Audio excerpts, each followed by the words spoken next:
بسم اللہ الرحمن الرحیم۔ السلام علیکم۔ چنوٹ سے خبر شامل کرتے ہیں doctor Asif Iqbal. Deputy commissioner captain retired Nadeem Nasir کا ایم پی اے ماہر تیمور امجد لالی کے ہمراہ سیلاب کے باعث دریا کٹاؤ کا شکار ہونے والے علاقوں ٹھٹھا کمر، ٹھٹھا دیوکا اور موزہ سلول کے تحصیل لالیاں کا وزٹ۔ علاقہ مکینوں کے مسائل سنے اور ان کے حل کے لیے مناسب ہدایات جاری کیں۔ اسسٹنٹ کمشنر لالیاں کامران اشرف و دیگر ریونیو افسران بھی موجود تھے۔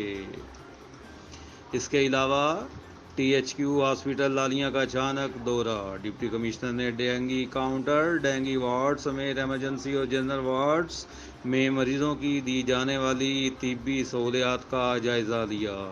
Assistant commissioner Laliyan Kamran Ashraf, M S T H Q و دیگر ڈاکٹرز بھی اس موقع پر موجود تھے۔